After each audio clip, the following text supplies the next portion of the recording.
Hello, I'm Tim Harris. This is Julie Harris, and this is Real Estate Coaching Radio. That's right. So make sure that you hit the subscribe button so you won't miss any future episodes. Thanks again for popping by. Hit that like button, and don't forget to leave your comments and questions so we can get right back with you. We will. Thank you for continuing to make our podcast, Real Estate Coaching Radio, the #1 listened to podcast for real estate professionals in at least the United States. And let us know what you think about this video. Leave your comments below. Thank you. Welcome to Real Estate Coaching Radio, starring award-winning real estate coaches and #1 international best-selling authors, Tim and Julie Harris. This is the #1 daily radio show for realtors looking for a no BS, authentic, real-time coaching experience. What's really working in today's market, how to generate more leads, make more money, and have more time for what you love in your life. And now your hosts, Tim and Julie Harris. Boom, boom, boom. Here it is. 6 reasons why your listing hasn't sold. We are finally getting these calls and these emails in a very panicked state from agents, most of which are not coaching clients, hint, hint, that are asking, what the heck do I do? My house didn't sell in 22 seconds. Yes, and of course, a few of our coaching clients are saying, gosh, I expected it to sell in maybe 2 weekends, and I tried to set expectations, but here we are in the 3rd weekend. What do I do? What do I say? How do I handle this? So this is a bit of a special request from our listeners and some coaching clients and, of course, our coaches. So pay attention, take notes. This is all really important stuff. And we're going to be going through 6 points relatively soon. The long form notes for today's podcast, of course, are available over on Premier Coaching. And if you have not yet joined Premier Coaching, well, I got great news for you. It is free. So you can join Premier Coaching, get access to obviously all the detailed drill down from today's podcast, but also all the other information that you are needing in this shifting market, including a daily semi-private coaching call. So just remember, there's 2 simple, quick, easy ways you can join Premier Coaching. Just text the word Premier to 47372. Text the word Premier to 47372, or just go over to members.timandjulieharris.com. Julie? Yes, so real estate agents, listeners, this is why your listing or listings have not sold. Today we're going to discuss the 6 specific reasons, and yes, price is one of them, that are probably causing your listing to sit on the market. But before we examine all those factors, let's keep it real. The one thing that does overcome all of the underlying reason a listing isn't selling is, of course, price. However, the fastest way to get yourself fired from the listing is to always make it all about price. This is something that expireds will say all the time. My previous agent, when they called me or if they called me, all they ever did was pound me on price. No seller ever wants to hear the phrase, time to lower your price. So let's take a look at the big picture first. Premier Coaching clients, you have the listing evaluation included in your coaching program. So let's look at those 6 factors. What is the listing evaluation for? It's about what we're doing, the 30,000 foot preview of that version of that. And of course, our coaching clients have a very formalized, very specific, drilled down version of that. And so we're going to go through all these reasons. Now, here's the thing you got to be remembering is what Julie just said. Ultimately, price overcomes everything. Price will overcome, bad condition, bad location.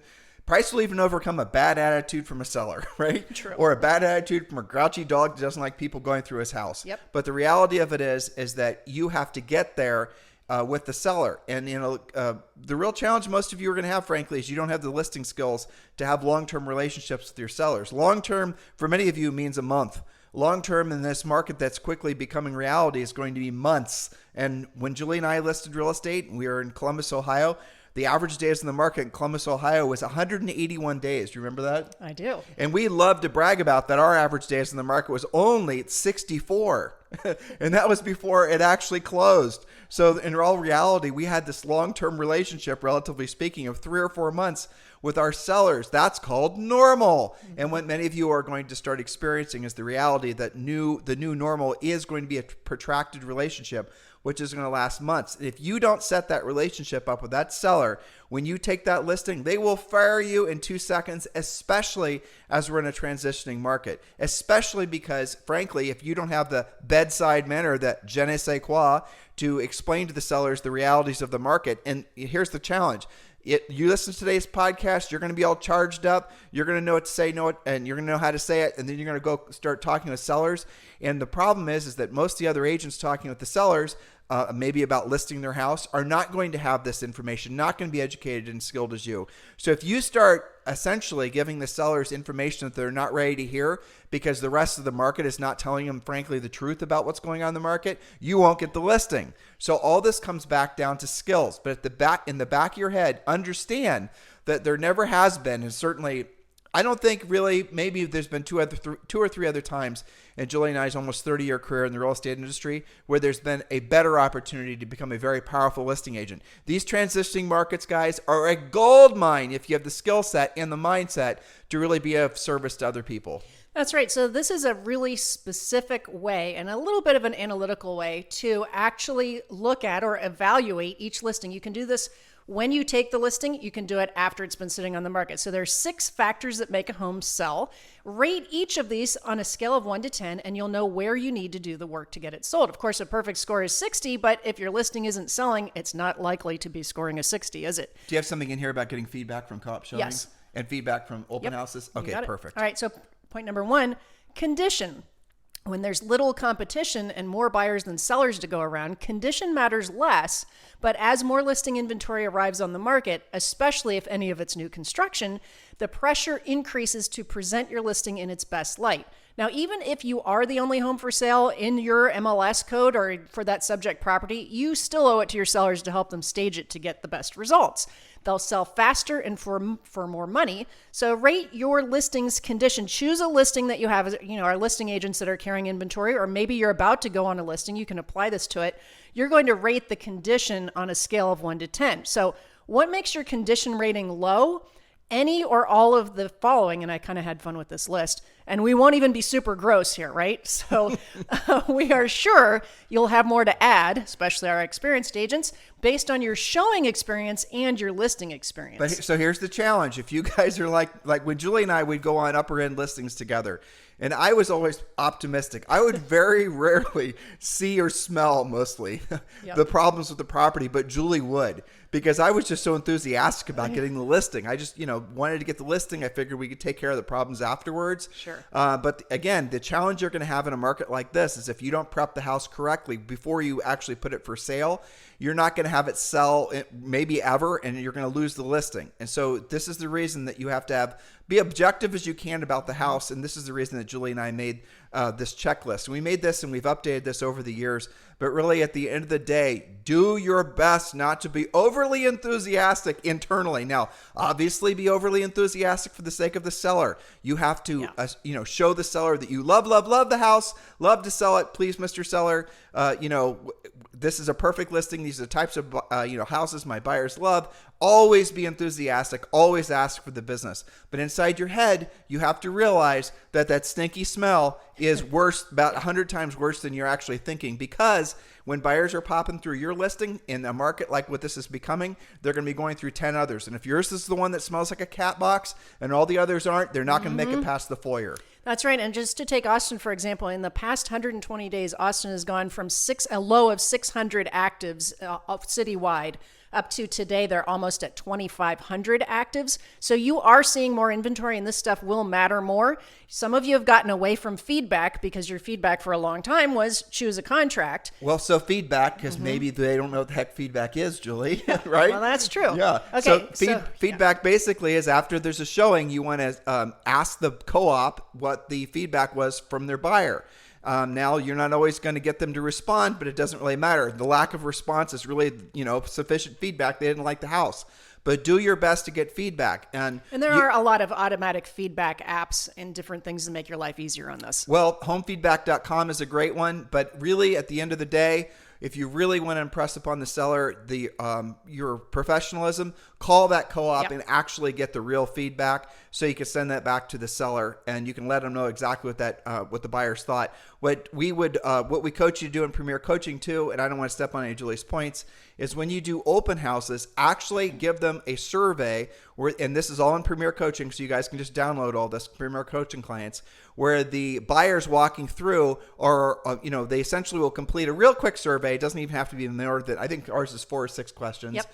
And so you just take a bunch of 8.5 by 11s, you cut them, you print off the survey, you then cut them in half, and then you leave a stack there with some pens, and you have them complete their feedback. What do you think of the price? What do you think of the condition? What do you think of this, the other thing? And then they put it in a big jar or whatever, and then at the end of the day, you're going to do drawings for whatever it is you're going to give away. Starbucks cards or just something like that. I remember Julie and I did this before in some of the markets. We would give away, believe it or not, small TVs and things like that just to get attention. Mm-hmm. So when you're getting hired by a seller to sell your house, they want to see that you're making an effort. And what a lot of you who've been spoiled by this past ridiculous seller's market, you don't know what effort the seller's expecting you to make. Now, if you're going to give the seller a big stack of feedback reports, and the feedback's going to be giving the seller all the terrible, horrible news about their house, and it's going to be coming from other people, so you don't actually have to tell them that the house smells like cat pee. You don't have to tell them that the wallpaper is beyond atrocious. The co-ops and the feedback through the open houses are telling them for you. Well, guess what? You've just done a great job of basically giving the seller the bad news without making yourself the bad guy giving the bad news. It's called bedside manner. In situations like that, you need to be the advocate for the seller. You need to always remember, guys, it's you and the seller, or frankly, you and the buyer. I don't want to use the word against, but it's a good way of making the point, against the market. It's not you and the market against the seller or the buyer. You always have to emotionally put yourself on the same side of the table as that client, or they are going to fire you because they're going to feel that you're not being loyal to them. So this is another little shortcut basically to telling sellers things that you'd rather not tell them because you're fearful of what their reaction would be. Because the funny thing is if you were to tell them the wallpaper's atrocious, again, in a market like this, you don't know what their reaction's going to be. But if all of a sudden some stranger from an open house said the wallpaper's atrocious, the seller's like, well, maybe we should take it down. I don't know why people react that way. I don't care, but that'll save you guys from getting fired. Yeah, it's not your fault. And I have to send out kudos to Larissa Burke in Columbia, Missouri, because she personalized, this is called your instant feedback card. She put her, she made it really nice and formal and a big plus to her sellers. So nice job on that. That's been posted on our private Facebook page. I mean, let's just drill down on that since we're on this topic, right? Mm-hmm. In our show, when we had listings, when we listed real estate, and Julie and I sold between 100 and 200 homes per year for almost 10 years, we would not only have somebody, we would use homefeedback.com, which is still in business. I think it's owned by Showing Time, which unfortunately is owned by Zillow. We had feedback cards on the kitchen counter, and then we'd also call the co-op. So we were actually going after the feedback from the prospective buyer, assuming it was a co-op listing or co-op showing, 3 different ways. Now, sometimes they would say, well, we left the card on the table, and the person calling for the feedback would say, well, thank you very much for the feedback. But the seller was seeing all this effort that was being made, and that made an enormous impression on the seller when it came time for us to ask them to reposition the house on the market to better reflect the buyer's expectations, aka lower the price. And also, the seller was certainly more appreciative because when they were at the grocery store picking out their peaches or cucumbers, wherever the hell they're buying at the grocery store, and they're talking to their neighbor who also has their house for sale, and their neighbor's bitching about the fact they hadn't heard from their agent forever, your seller's not going to be thinking that because your seller is going to have been spoiled for attention because you already had the system in place. Being professional, unintended great consequences by taking a little bit of extra action. So we've been talking about condition. And just so you guys know, you cannot rate a 10 or even over a 5 on your scale of 1 to 10 for your condition. If you have any of these or any combination of these, I kind of had fun with this list, questionable or unidentifiable smells. Potential buyers don't like that. Now, worse than that can be identifiable but gross, cat pee, dog poo, etc. Okay, I had a coaching client actually somebody had a miniature horse living in the house, and the feedback, I kid you not, was, quote, shows like a zoo. Well, and then she looked into it because she hadn't been in the house for a while. And it turns out that the seller had this emotional support pony or something. You cannot make this up. I'm not making it up. But needed to have some cleaning done.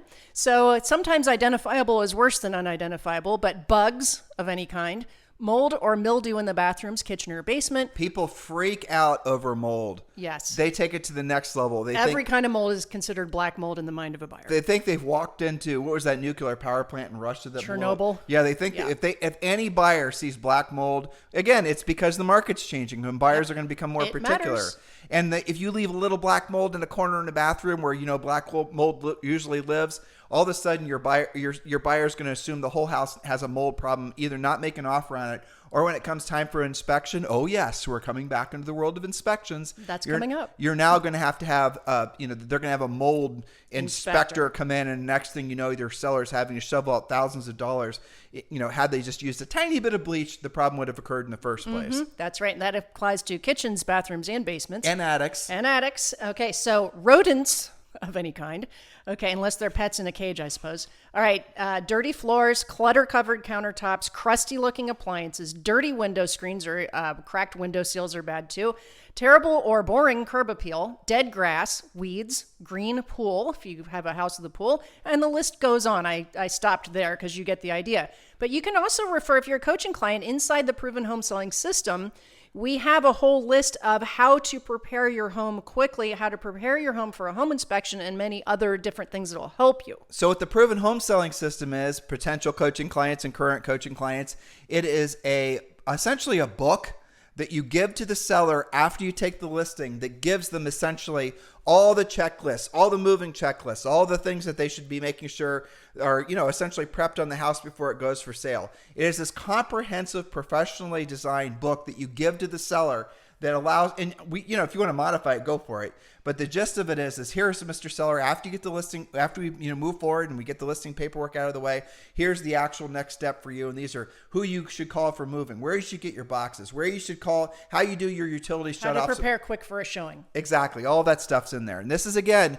going back to the fact that you're proving to that seller. Now, some of you are thinking, Tim, what are you talking about? I only work with buyers. I'm a new agent. Well, guess what? You are going to get 22 seconds after today's podcast, a call from a prospective seller.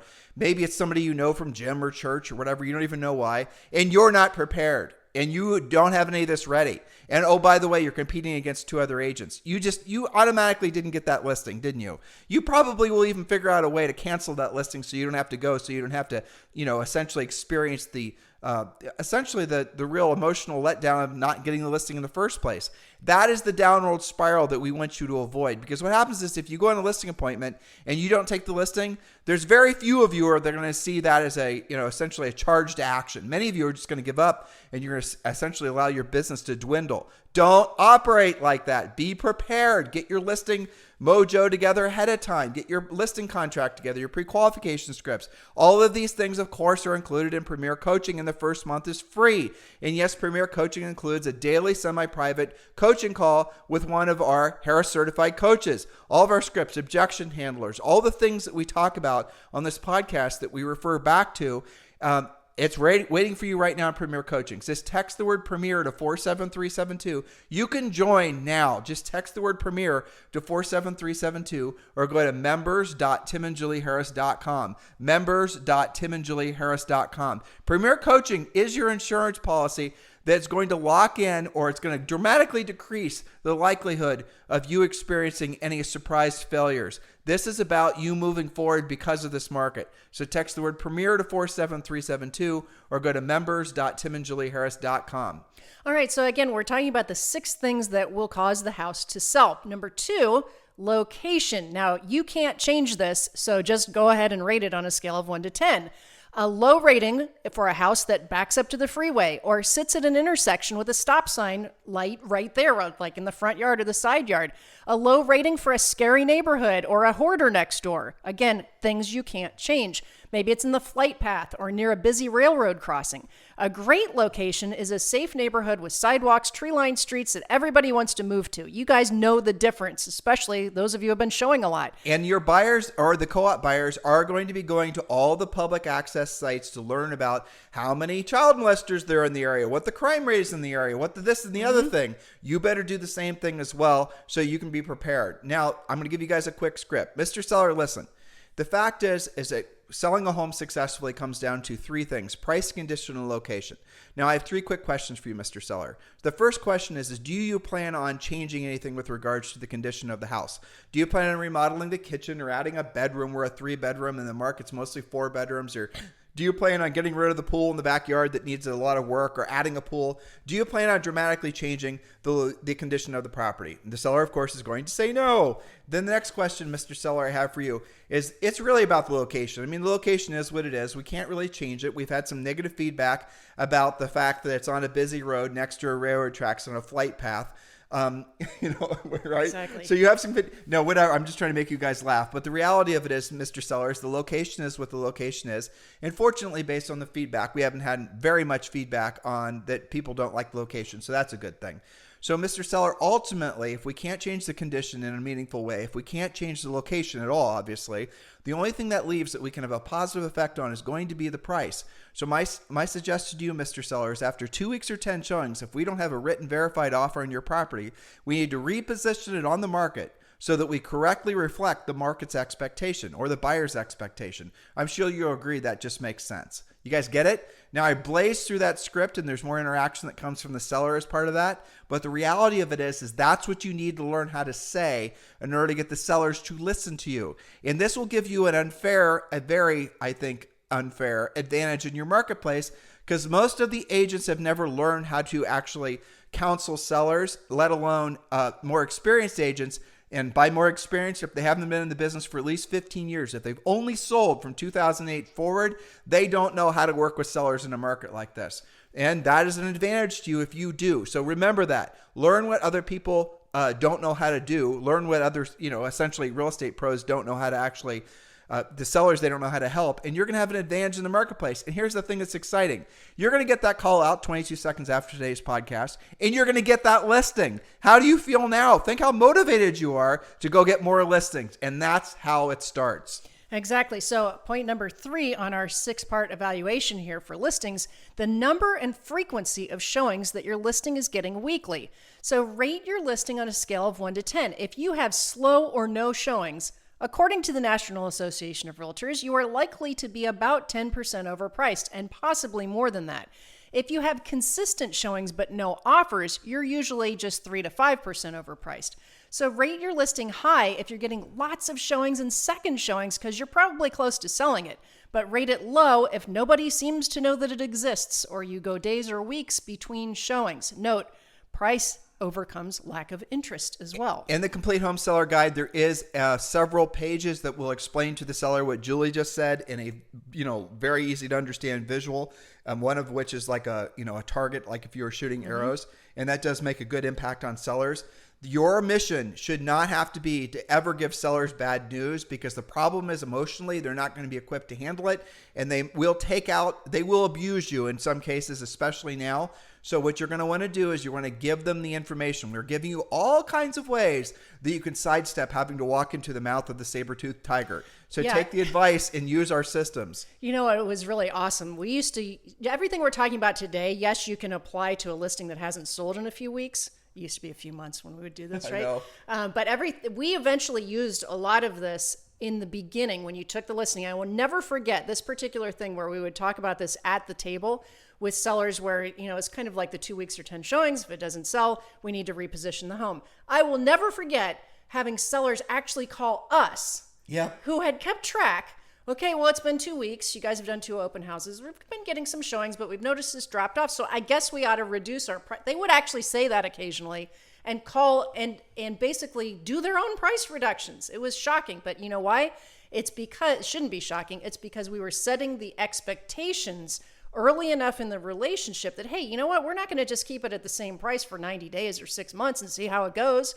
And in this script, we are able to blame the National Association of Realtors for stating that, look, if your showings drop off a cliff and you don't have any offers, you have a problem. And by the way, if the market becomes more competitive, aka a buyer's market, then what we're going to also show you guys how to do is write into your listing contracts a simple addendum that tells that where the seller agrees to ahead of time, where there'll be price adjustments essentially along the road to getting the property listed. So after 2 weeks or 10 showings, or you have to adjust accordingly. If it's a more expensive house, it's going to get fewer showings and take longer to sell naturally. But the reality of it is if the market gets, and I frankly don't think this is going to happen, but if this were to become more of a buyer's market in a meaningful way, I suppose it's true in some markets, then what you do is you actually work into the listing contract when the price adjustments are supposed to happen. And again, never say you lower the price. And when those adjustments are supposed to happen, you're going to have to work in something, and this is all in Premier Coaching, where the seller is going to have to, text back or email back acknowledging that the price is being adjusted. Now, one of the advanced tips is get the price adjustment forms signed and then predate them when you're taking the listing contract. That way, frankly, you don't have to have any communication because the seller's already agreed to adjust the price so that the house correctly reflects the market's expectations. That's probably pretty radical thinking for some of our listeners. Well, I don't think maybe not in every market. Don't do this across the board yet. Right. But just, one of our points from a previous podcast was the market is not going to shift all in the same direction in every single zip code all at the same time. You're going to have hot pockets. A lot of you guys are still getting multiple offers, but we've already seen a lot of requests, as we talked about at the top of the pod, that, you guys are asking, gosh, what happens if we're on week 3 and it hasn't sold yet? So the problem, as we're going through these points, I have a feeling that what a lot of these agents are thinking was, what are you guys talking about? My market is still on fire. It's still a crazy seller's market. Listen, agents, Julie and I have been in this business for almost 30 years. We've sold real estate and we've coached real estate agents. I don't know who else you're listening to or what else you're, essentially consuming as far as media and content. Please listen to what I'm about to tell you. The market will change, and the market changes incredibly fast. You have no flipping clue how fast the market can change. Anyone that's been in the business as long as we have will tell you it can change in a week. It can change in 2 days. I remember there are so many hard stops that happen in the real estate market. And some of them are obvious. September 11th, essentially when Lehman Brothers failed and all these other types of things. COVID, there was a big slowdown then. You will see, and it is going to happen, especially as we're entering into these different times politically, unfortunately, and economically. There's so much uncertainty out there. There will be hard stops in the market, which will take buyers out of the market, which will cause, in some markets, too much inventory, which will create opportunities, obviously, for agents that have the skill set. But if you don't have the skill set and you're not knowing what to tell the seller ahead of time, you're going to get fired, or you might not get the listing in the first place. This is the reason you have to get yourself educated. You have to train up before you need the skill set. Doesn't that make sense, guys?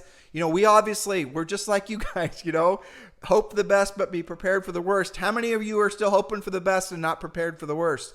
This is your opportunity to learn what you're going to need before you need it, or in some cases, maybe you need it now. Next point, Julie. Next point, number 4, your current price, or I say your current price because it's your listing, versus the price of competing homes. So rate the listing that you're applying these points to. A 10 is when we look it up online and it seems to be really well priced for the amenities, and we can't just go buy a new home around the corner for $15,000 more than your listing. A low rating is if you are obviously overpriced versus the competition. For example, a 2-bedroom that's priced like it's a 3-bedroom, or a no-car garage priced like it's got a 2-car garage. So again, you have to watch your price. And as we see more inventory, this actually becomes a little bit easier, because when you pull it up in the MLS, you're going to have some things to compare it to versus being the only thing available, right? So a little trick that I learned from our practice and many, many thousands of coaching calls is, let's say that you've got a subject property that's not selling. It's a 4-bedroom, okay, and it looks like it's priced against the other 4 bedrooms. Well, price it like it's maybe on the upper end of a 3-bedroom in those same neighborhoods. That way, all the 3-bedroom buyers that are out there go, you know what? If I could get a 4-bedroom for about that price, I got to go see that today. Point number 5. So, point number 5, your seller's level of cooperation. Now, this can be a tangled web, can't it? So rate your listing on a scale of 1 to 10. Is the seller, for example, preparing the home prior to showings by making the beds, keeping the dishes done?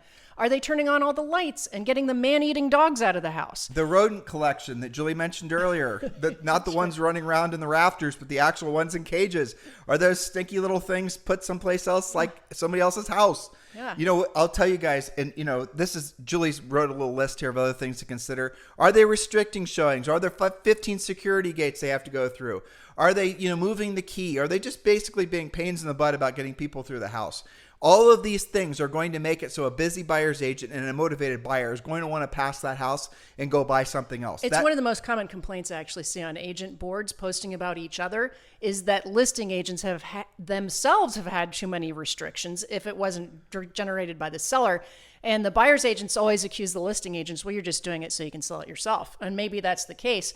But when you have competition and you have too many restrictions, then you're possibly the reason that it's not selling. Same thing with too much security gates. If it's hard to see it, it's hard to sell it. And they're going to fire you for no showing. So it's their fault that they're not allowing the showings, but you're going to get fired for no showings. And that's what's going to happen.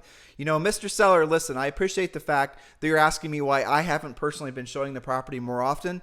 And the truth is, Mr. Seller, I am definitely working full time to get your property sold. So I might not always be the agent that's showing the property, but I am the reason it's getting shown. These are the types of scripts. A great script. I love that script. These are the types of scripts you guys are going to have to learn urgently. Otherwise, again, you're going to be on the downward slope of your careers, even maybe in some cases before they even started. Next point, which is point number 6. Next is point number 6, your seller's level of motivation. Is the seller only going to sell if they get their price or your price? Maybe you mispriced it. Is that price reasonable if you fix the other items on the list that we discussed, or are they just too aspirationally priced for the market? Now, let me really drill down on this. You might have a very, very motivated seller. But if you oversold a price to that seller, they're not going to lower the price out of spite. I know that sounds crazy, but it's true. So if you basically bought a listing, or if you told a seller an aspirational price, you guys picking up on all this vernacular we're throwing at you, and that seller emotionally committed you to that price. All right, Julie, you're getting this listing because you priced it at $980,000, even though, 3 other realtors told him it was worth $850. I'm going to list this with you. And what the seller is saying to themselves, if Julie doesn't sell this listing, she lied to me to get the listing, and I'm going to list it with somebody else. Yep. I'm not going to allow her to sell the property. This is all subconscious that goes on a seller's mind. Sometimes it's conscious, and they'll actually say this to you.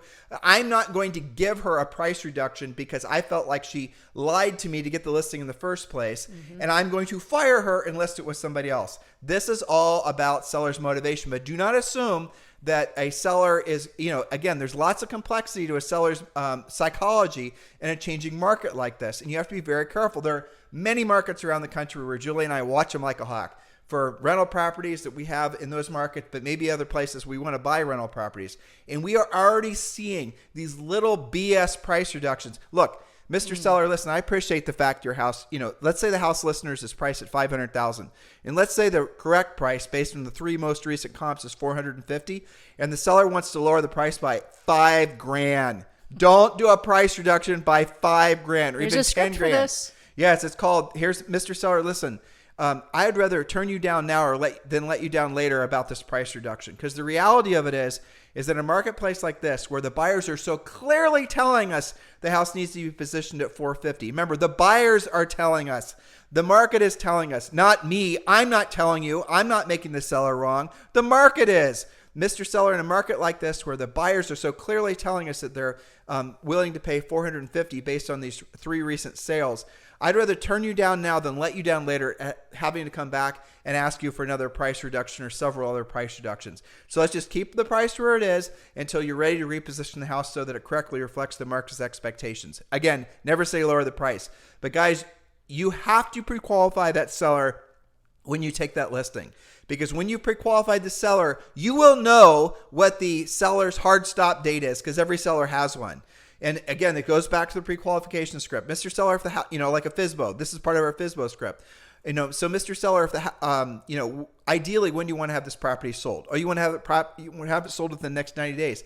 That's fantastic. So Mr. Seller, if you're not able to sell this property yourself within the next 90 days, what's your plan B? And listen to what they say. I'm popping around a little bit, but I want you guys to get the gist of it.